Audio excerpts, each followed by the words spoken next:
Chilling tales for dark nights.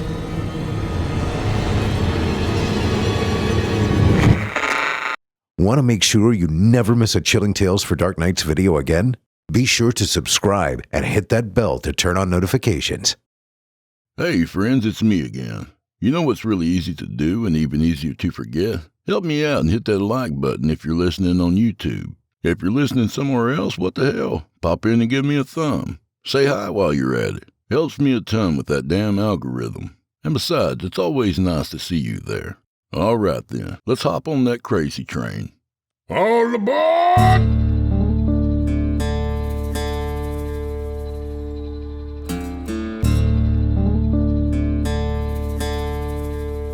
Oh, shit.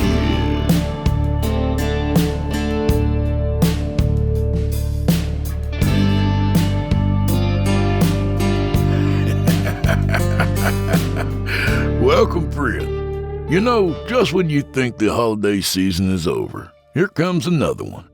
It's National Word Nerd Day, a day when we celebrate those that revel in their expansive vocabularies, those that string together words for all our enjoyment, and even those that annoy us with constant grammar corrections. Who annoy us with grammar corrections? Thanks, Chester. If it wasn't National Word Nerd Day, I'd smack you for that one. Anyway, let's head on in, friend. This holiday is already starting to annoy me. All right. So check out simplyscarypodcast.com and click the Patrons area button. You get the entire catalog ad-free and available to download or stream for as little as $8 a month. Or is that as few as $8 a month? Damn it! Oh, and you can always drop a few dollars at patreon.com/DrewBlood if you'd like. If you'd like me to go on living, that is. No pressure, though.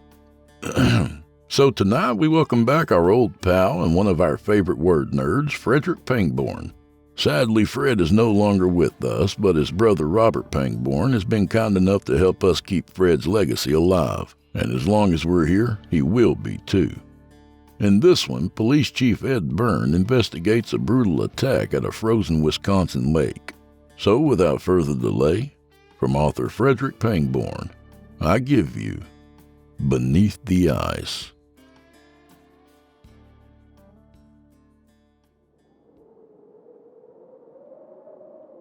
Felix bounced the wax worm at the end of his jigging rod a few more times and waited.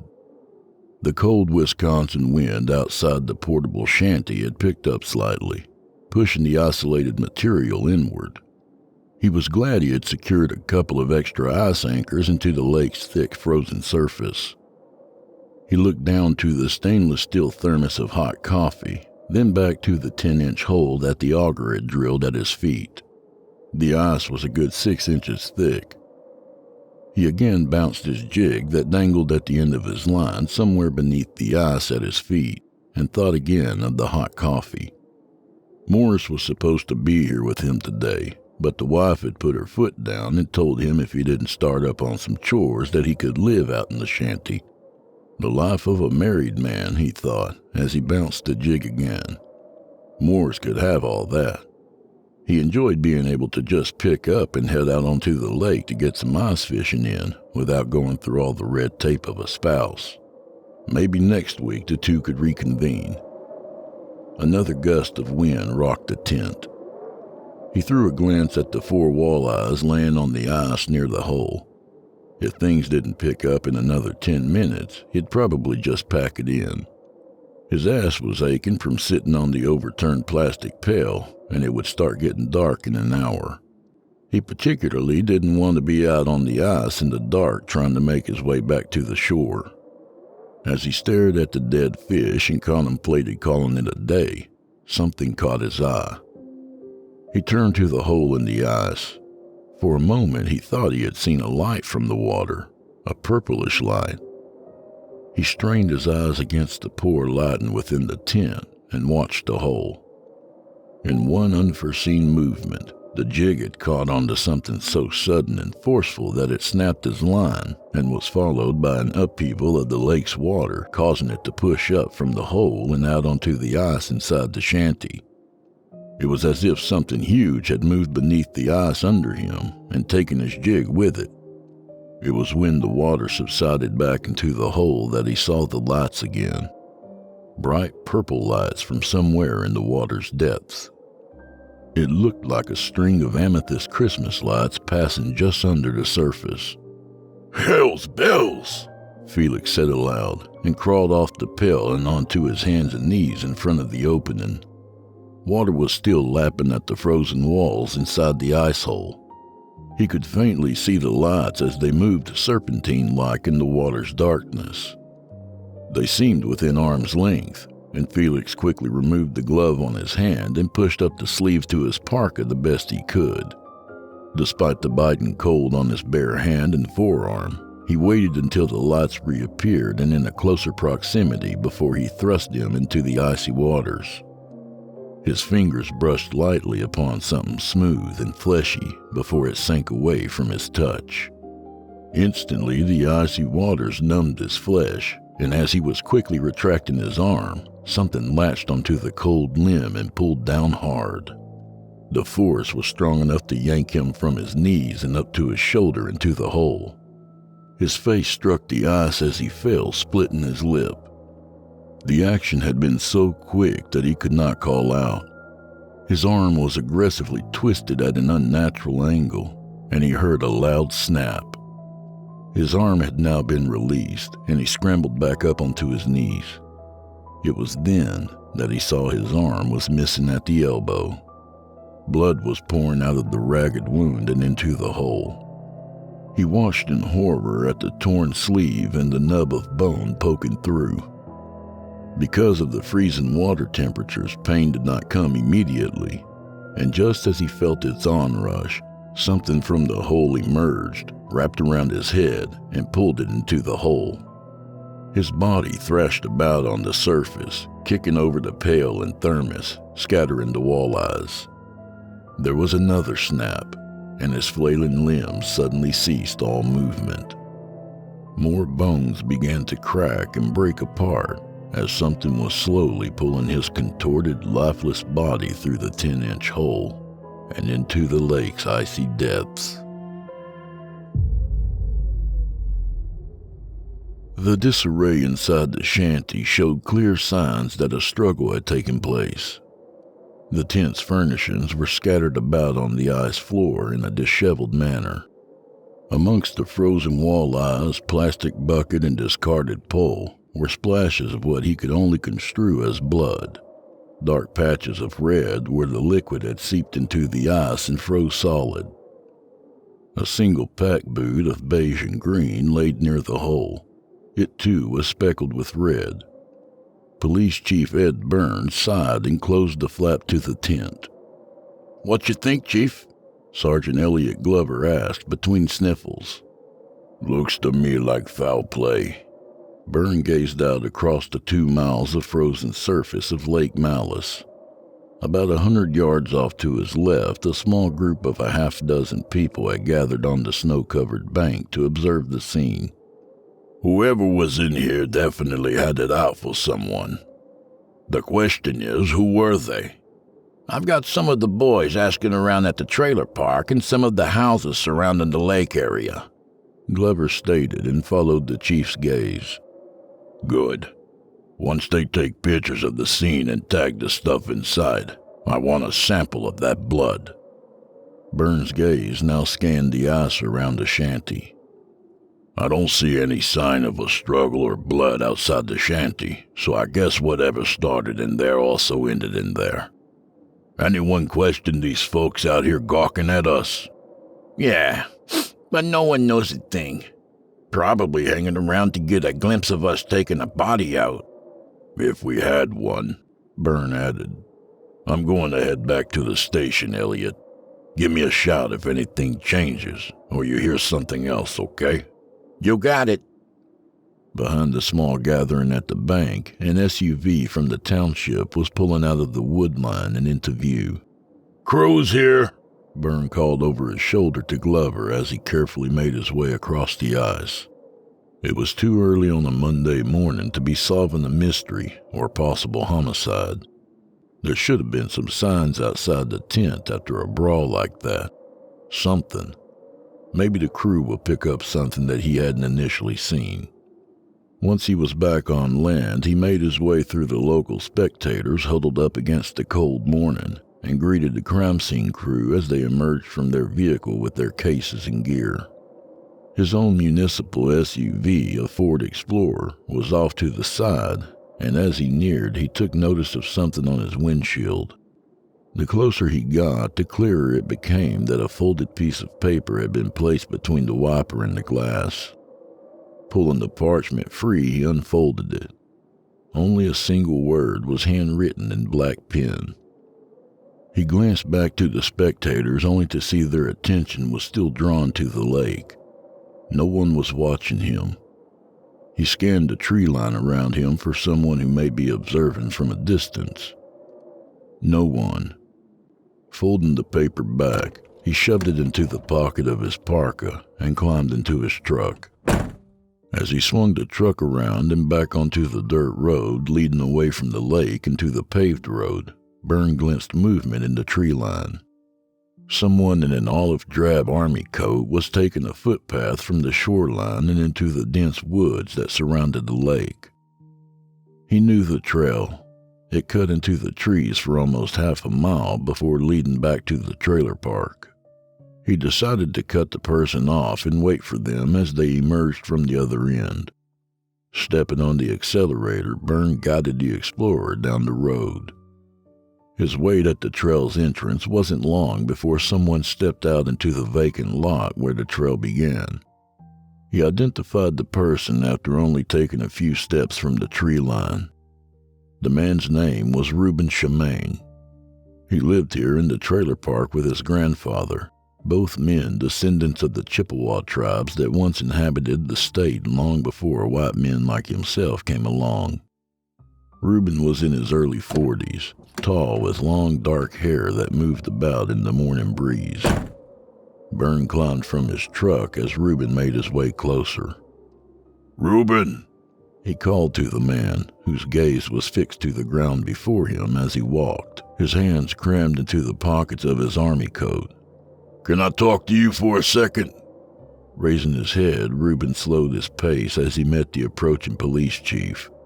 "Morning, Chief." Byrne cut through the formalities and pulled the paper from his coat pocket. "Reuben, you put this on my windshield?" Unfolding the paper, he held the written word for him to see. Reuben stopped and peered at the paper, then to Byrne. "I did." "Well, what is it? Why did you put it there?" "That's the answer to your crime, Chief." Byrne turned the paper back and studied the word again, attempting to pronounce it.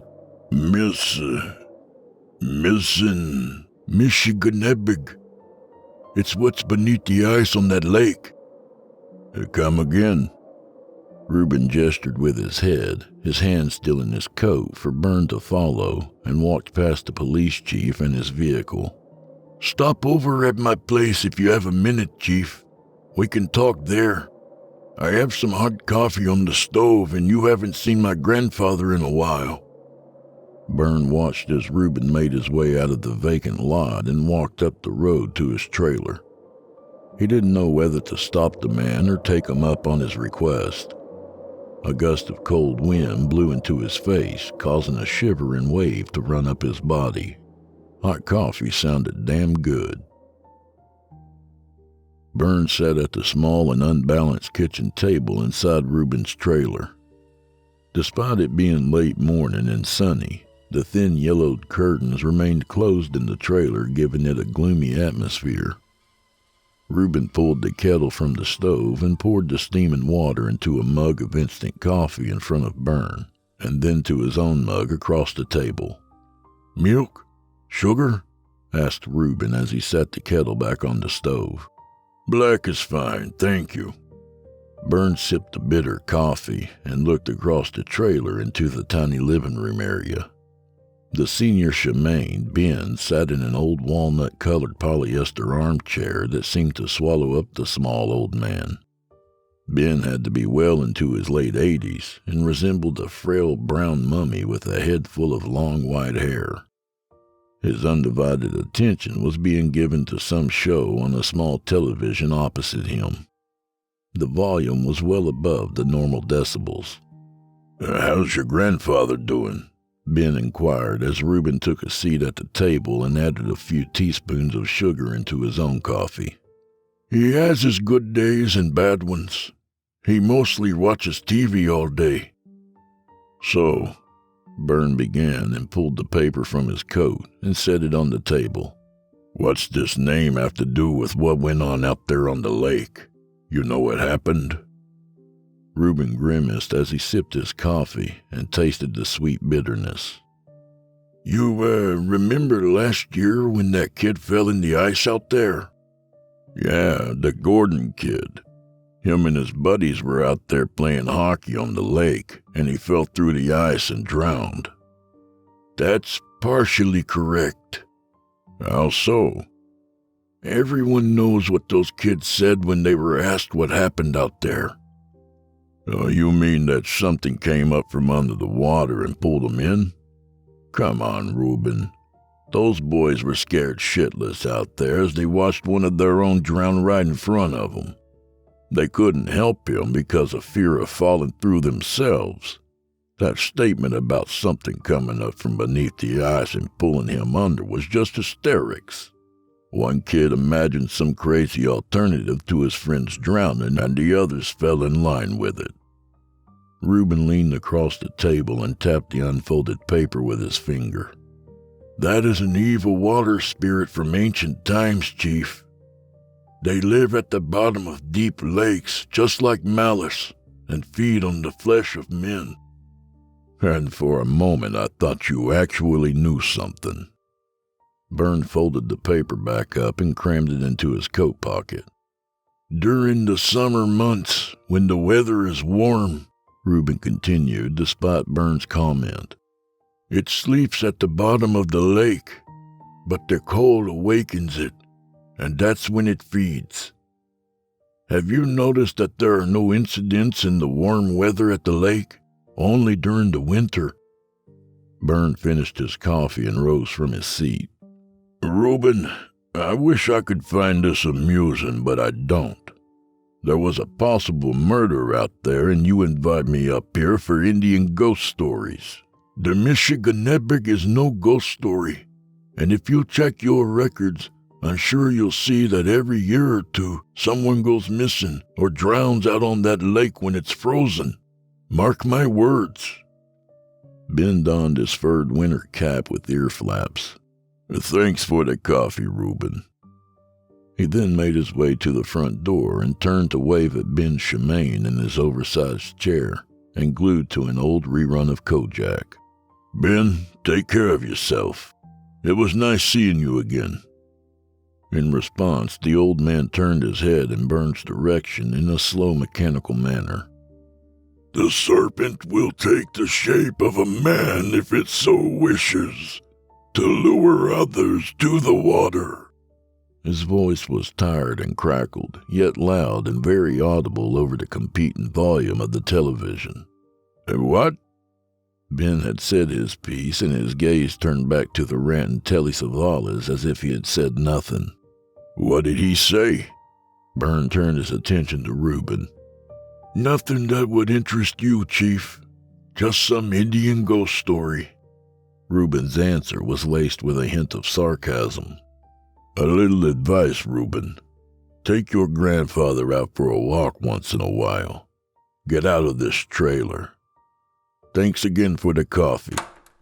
And with that, Chief Byrne left the trailer. As soon as he walked into the station, Glover had slid from behind his desk and was at his side as he walked to his office. "We got a possible ID on who was at the lake, Chief." He handed Byrne a sheet of paper, which Byrne read as he walked.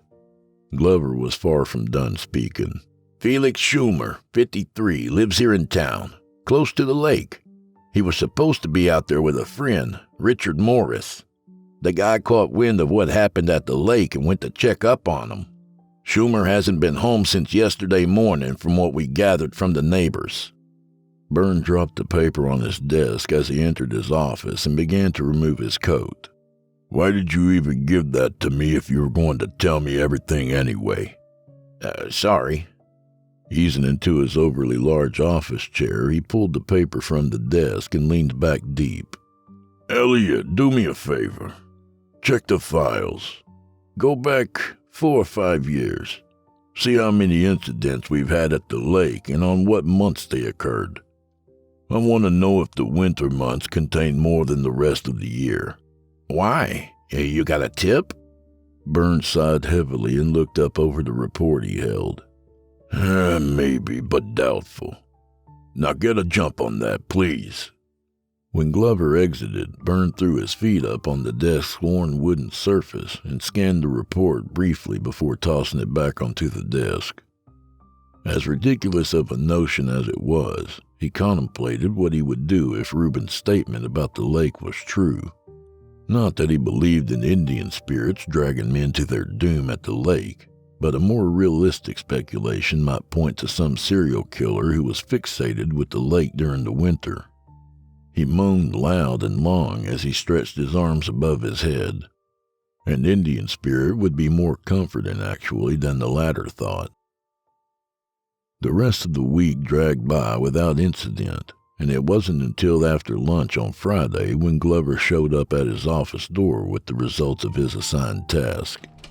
Finished up going through those files, Chief, he stated with a half smile as he held up a manila folder. Leaning forward on his desk, Byrne held out his hand for the folder, but knew that the information inside would be made well known before he could even open it. Whatever hunch you were going on, Chief, was on point. There were a lot more incidents at the lake in the winter. They seemed to start up around the beginning of November and start to thin out around April. Everything from ice-related injuries to drunken disorderly, and quite a few drownings. With the unopened folder still in his outstretched hand, Burns simply stared at Glover for a moment before setting the information on the desk in front of him. Thank you. Now, do you think I might be able to take a look at this? Sorry. Rolling his eyes, Burns sighed and opened the folder. Glover had made copies of each incident report and even highlighted the dates. He began to separate the reports into different piles pertaining to the incident. He was even surprised at the few missing person reports. It's crazy how many people drown at that lake. I saw a few out-of-towners in there, too, Glover said as he pointed to the paper stacks. Byrne ran his fingers through his hair as he now started looking at the dates.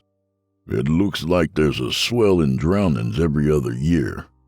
He sat back and looked at Glover leaning inside the doorframe of his office. You remember that Gordon boy who drowned out there last year? Of course, Ronnie Gordon. Yeah.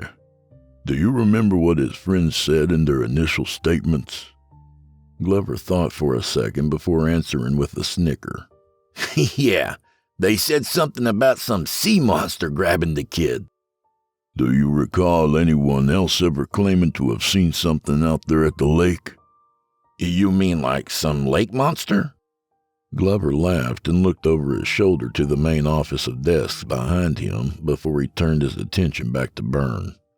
You're not believing those kids, are you? No, of course not.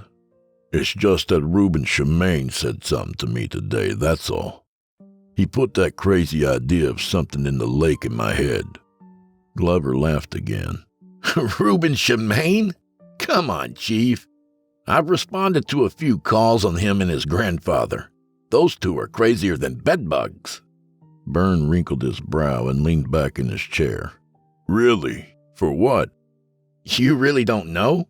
Glover playfully scoffed. Reuben and his grandfather have a tendency to do these Indian rituals in their backyard at night. Rituals? Drums, dancing, chanting, bonfires, the whole works. The dispatch phone rings off the hook when they go at it, mostly when it's cold out. Really? Chief, why would I lie? Hey, is there anything else? I've got to get on the road in a few. Byrne was still mentally digesting what he had just heard. No, that's all. Take it easy. Long after Glover had left, Byrne was still behind his desk shuffling the newly acquired information around in his head. He lifted the reports from his desk and sifted through them. The preposterous idea of something in the lake being connected to missing people and drownings was by no means going to be taken into consideration. Yet there was this thin string of possibilities connecting what was happening at Malice and the two men in the trailer park. As embarrassing as it would be, Byrne thought about paying another visit to Reuben's place and maybe hearing what the man had to say. He could almost laugh at the notion of going up there again, but something told him it was necessary. Shaking his head and smiling at his next move, Byrne rose from his chair and grabbed his coat off the rack behind his office door. What did he have to lose? It was just after 5 when Byrne entered the trailer park. Though the wind had finally subsided, the sky remained a blanket of overcast gray clouds that blotted out any rays of the setting sun that may have existed beyond them. At the trailer, he knocked on the decrepit screen door for a third time with no answer. Somewhere a few trailers down, a dog was barking at the sound of his knocking, but the Shemain's place was silent. He tried leaning over to a window near the front door and glimpsed past the glass's dirt film and yellowed curtains within. He could partially see into the living room and at the back of the television and Ben's worn empty chair. Even the volume from the television was non-existent. Byrne turned from the door and scanned the trailers across the road from him and up and down the street. Perhaps Reuben had taken his suggestion and taken his grandfather out of the tiny confines of the trailer and out for a walk. As feasible as it sounded, he just couldn't visualize it. He was descending the steps of the small wooden porch when his handheld radio came to life. Glover to Chief Byrne. He responded into the speaker mic clipped to his coat. Byrne here. Go ahead, Glover. Where you at, Chief? Up at Reuben Shemain's place. Why? What's up? There was a slight pause. You might want to head up to the lake. Something you need to see. What is it? Rather not say over an open channel. Best if you see for yourself. Okay, I'm en route. Byrne dared not try to imagine what Glover had discovered up there. If there was another scene like Monday, he'd be drinking heavily tonight. As his truck rounded the final bend of the dirt road to the lake, he turned on his headlights. The thick gray clouds had brought the evening on sooner than it usually would. Glover's patrol car was parked near the shoreline. The vehicle appeared empty as the light from the Explorer's headlights washed over it. After a quick scan of the area, he keyed his speaker mic. Glover, I'm at your car. Where are you at? No response. Glover, do you copy? I'm at the lake. What's your 20? Nothing. Cutting the headlights, Byrne turned off the truck and climbed out into the chilled night air. Pulling out his mag light, he approached the patrol car and shined the light into the vehicle's interior. The car was as it appeared, empty. He surveyed the frozen lake and the silhouette of the wooded skyline of tall, dark aspens. The air was as silent as it was chilled. Something then caught his eye in the distance. A small glowing light seemed to grow and fade far out on the ice. He cursed under his breath and carefully found his footing on the frozen water and made his way out onto the lake toward the light, the beam of his flashlight playing back and forth in front of him. The further he went out onto the lake, the more he began to distinguish the characteristics of the light. It was some flickering flame that appeared to be behind the cloth. Probably inside an ice fishing tent, he guessed. The image of the shanty from Monday morning came into his mind, and the closer he got, the more he prepared himself for another crime scene. He was now about a few hundred feet from the light, and it revealed itself to be illuminating from within the tent. If not for the light, the shanty would have gone unseen in the darkness of night that had extinguished any visibility on the lake. Something suddenly moved between the light and the tent, causing a moment of pitch blackness. Byrne halted just in time to glimpse a silhouette glide past the light. "Glover?" The single question hung in the silent air. He placed his hand on the butt of his handgun and continued slowly advancing on the tent. He was now 30 feet from the portable shanty and noticed it as one that was larger than most. He guessed it could house 4 or 5 people. As he neared, the light, which resembled a gas lantern, was now bright enough to show the orange material of the tent's construction and the outline of the zippered flap entrance. "Anyone inside? It's Police Chief Byrne." In response to his words, there was a loud splash of water from inside the shanty, as if someone or something heavy had dropped into the water. Taking his hand from his weapon, Byrne scurried to the tent and began working the flap zipper. After a bit of difficulty undoing the zipper, the flap to the entrance of the tent fell inwards, giving him a view inside the shanty. To his left, a kerosene lamp was burning on full as it sat upon a wide upturned plastic bucket, similar to the one found in Felix Schumer's tent on Monday. Toward the back of the tent, a large hole was punched in the ice, or perhaps punched out. The 3-foot hole, because of its rough, uneven breaks, was obviously not done by an auger. The pounding blows from a sledgehammer or an axe, perhaps. Chunks of ice laid scattered about the edges of the hole. What was even more captivating of the scene inside was the amount of blood that had been splattered about the tent's interior. Splashes of the crimson fluid decorated the walls of the shanty and its icy floor like some splatter painting. Along with the gory design, strips of torn, blood-stained clothing were strewed about. Byrne took a step inside the tent and lifted a piece of shredded cloth. He didn't need to see much to determine that the torn material was from a police uniform. He dropped a strip of cloth and noticed Glover's duty belt was ripped in 2 and lying next to a severed arm at the pool's edge. The arm, like the rest of the scene, was covered in red. "Glover?" he said as he stepped farther into the tent and closer to the hole in the ice. Turning off his flashlight, he returned it to his duty belt and unholstered his 9mm. He stopped short of the hole's edge and leaned over, peering into the dark water inside. Gently floating on the chilled waters was the decapitated head of Reuben Shemaine. His lips parted, revealing the tightly clenched teeth behind them. His eyes wide and bulging. The head bobbed slightly, then turned to where it was now looking up at him, the long black hair fanned out in the water.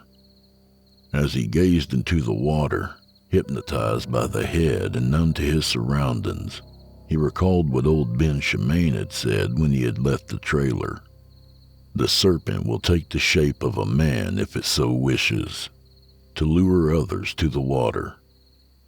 Had Elliot stumbled upon Ben and Reuben out here in the shanty, almost invisible to anyone from the shore and performing some Indian ritual? Was it insanely possible that Ben was what was living in the icy depths of the lake? The idea of a human killer stalking the town's lake was now being swept aside, making room for a deranged and new speculation to the lake's deadly incidents. How long had Reuben been keeping this secret and protecting his grandfather? What was the purpose behind their late-night ceremonial practices? The sound of the zipper being used and making the flap open even wider pulled him from his trance, and he whirled around, his weapon pointed at the entrance. It was Ben Shemaine. His coat was slashed and torn, his clothing and face showered in blood. "Bimi Batu!" he shouted, his eyes maniacally wide. It was then Byrne saw the long shaft of a tree branch clutched in his hands like a spear, the tip sharpened to a lethal point. "Ben, stop or—" Byrne yelled as he raised his gun, but Ben was already rushing into the tent with his spear leveled. Byrne squeezed off 2 quick rounds into the man's chest. sending him falling back out of the tent along with his spear. The sound of the gunshots were still ringing in his ears as he watched the old man begin to climb to his feet, using the spear as a crutch. The man was chanting as he rose. The images of Reuben's severed head bobbing in the water and Glover's torn duty belt flashed before him, and he fired 2 more rounds into the man. One struck his head and peeled the top of his skull off in a flash of red and gray matter. Ben fell heavily onto the ice and laid motionless. One leg was still inside the tent. Byrne found his breathing labored, and as reality flowed back to him, he lowered the gun and slid it back into the holster. He walked to where Ben was lying and looked down upon his still form. When the thought of him not being human crept back into his head, he set his hand back on the butt of his sidearm, waiting for the old man to sit up once again. But it was not the unmoving body that now demanded his attention. It was the splash of water from behind him. He whirled again and faced the hole in the ice. Inching closer, he looked down into the hole only to see that Reuben's head was no longer floating about in the now choppy water. Something in the water had taken it. A bright object caught his eye, and he glimpsed a quick flash of lights beneath the ice. Taking a step back from the hole, he watched as a string of purple lights passed under the water inside the hole, followed by an upheaval of water that rose and filled the hole, then seeped out onto the ice. His hands trembled as he again pulled the 9mm from its holster. A shape was taking form beneath the water as it rose to the surface. Byrne took another step back and nearly stumbled over the severed arm. Rising from the water's depths was the naked form of a man with its head bowed. It rose as if it were being lifted by some unseen force. The body came up from the hole and stopped midway with its lower body still in the water. It lifted its head and faced Byrne, revealing itself. "Howdy, Chief," spoke Glover. Water was running off his bare torso, his wet hair matted flat on his head. Glover? Byrne stammered. "Not quite." Glover turned in the water to face the entrance of the shanty. "I see you took care of old Ben for me. For that, I thank you. The 2 of them were becoming quite a nuisance." Byrne slipped on the mixture of blood and ice as he backed away and fell to one knee. What's happening? When you said that Reuben had been mentioning monsters in the lake to you, I knew he was getting desperate. I had to take them out of the equation. Glover's head jerked to the ice as he noticed a severed arm near the rim of the hole. He smiled and reached for it. Byrne couldn't tell if his eyes were hallucinating and succumbing to this insanity, but it seemed as if Glover's arm grew and extended further than nature would allow as he lifted the arm and drew it near. "Excuse me a moment, Chief," he politely said as he tilted his head back and opened his mouth. Byrne's eyes widened as his mind screamed that what was happening was no delusion. With his head tilted all the way back, Glover's mouth opened, and it continued opening. His jaw opened beyond its limits as both bone and flesh stretched past its capacity, and then some.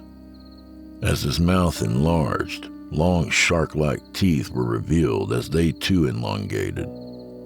With his mouth open like some nightmarish pelican, he slid the arm down into the gaping maw, holding it by the wrist. His throat swelled as the limb slid down deeper until only a portion of the forearm was jutting from the toothy jaws. In a sudden movement, the teeth snapped shut on the limb like a bear trap, and then he began to slowly pull the limb back out. As he pulled the arm out, nothing but bone remained as the razor-sharp teeth peeled and scraped away the flesh. It reminded Byrne how one would eat a buffalo wing. In one forceful swallow, the flesh was sucked down its gullet, and the skeletal arm was tossed aside as the head and mouth contorted back into its original form. Burns' hand shook uncontrollably as he raised the gun and fired. 2 of the 4 shots missed completely, punching holes in the shanty's fabric walls. The 2 that found its target hit midsection, one in the upper pectoral and the other just below the sternum. Glover flinched as the rounds pierced his body. Gouts of a black oily fluid sprayed from the wounds. Glover casually looked down at the wounds inflicted and sighed. "Yeah, that's not going to cut it, Chief. Weapons of iron forged by your white men are as ineffective as a tennis ball. Now, if you would have used a spear made from the branch of a basswood tree like old Ben was trying to do, that would have been a totally different story." Glover began to rise higher from the hole, now exposing the inhuman portion of himself. "Please," Byrne whimpered as the last of his strength and courage was swiftly abandoning him. The gun slipped from his fingers as he slid to the ice floor. Glover tilted his head to the side as a dog might when observing something odd. "Don't be scared. After you, Chief, I can keep going on. I will absorb, digest, and assume your body and sweep this whole mess under the rug. Get things back to normal now that those 2 Indians are gone. Those fucking ceremonies were holding me back from my true potential. They made it next to impossible to come up from beneath the ice." Glover rose higher out of the hole. His lower portion thickened as it emerged. A body of smooth, shining gray flesh that resembled that of an octopus. Protruding from the larger lower section were long tentacles that pulled the body higher and stretched out across the ice. Fluorescent purple light shined on its monstrous body. Byrne attempted to scurry away like some frantic crab, but his footing was non-existent on the slippery ice, and soon the twisting, probing tentacles were wrapping themselves around his legs and pulling him across the ice toward Glover. "Chief, I honestly wish I could say that this wasn't going to be extremely painful, but that would be an outright lie. There's no shame in screaming. No, sir.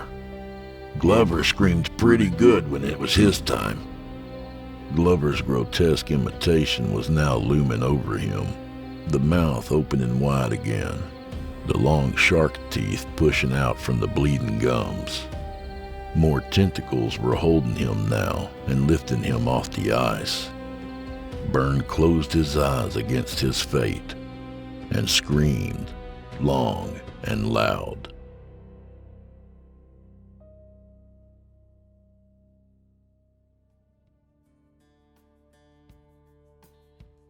And that was Beneath the Ice by our old pal Frederick Pangbourne. A good reminder to respect that indigenous knowledge. A little about the author. Old Frederick Pangbourne was a short story author with over 100 stories to his credit, and the majority of them in publication. He was a retired law enforcement officer and former U.S. Marine. And again, a special thanks to his brother Robert Pangbourne, who's partnered with us to keep Frederick's legacy going. Robert himself is an amazing artist who we hope you'll check out. You can find him on Facebook at RF Pangbourne. That's simply spelled Pangborn. Check out the show notes for a link to his Instagram. His paintings are genuinely horrifying. Thanks, Robert, and thanks, Fred. Gone but never forgotten. And do old Drew Blood a favor, would you? Subscribe to his podcast wherever you do your listening and leave him a 5-star review and a kind word, even if you're listening on YouTube. He needs soldiers on all fronts to win this battle, and he appreciates it. To hear a premium ad-free edition of tonight's and all the other episodes, visit simplyscarypodcast.com today and click Patrons in the upper menu. You'll find yourself at chillingtalesfordarknights.com, where you can become a patron for as little as $5 per month and get access to their entire audio archive, all ad-free and available to download or stream. Thank you for your time and for supporting our sponsors. When you support our sponsors, you support this show. If you happen to use Facebook, Twitter, Instagram, or YouTube, you can follow and subscribe to Chillin' Tales for Dark Nights there, where you'll get all the latest updates and new releases and have the chance to interact with them each and every week. Oh, and you can find Drew Blood on Facebook and Instagram, and sometimes Twitter.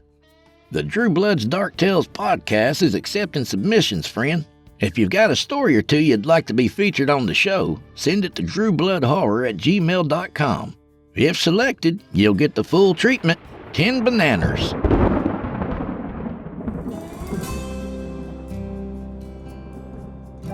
Well, I'm afraid this is where we part ways, at least till next week. So grab a drink for the road, friend. And if you run into any Wisconsin water demons out there, just tell them you know Paul J. McSorley. Always breaks the ice, so to speak.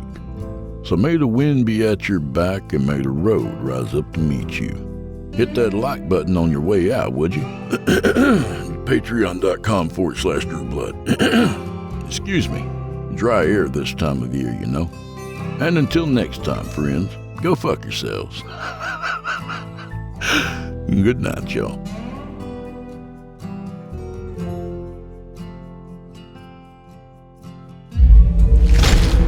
Chilling tales for dark nights.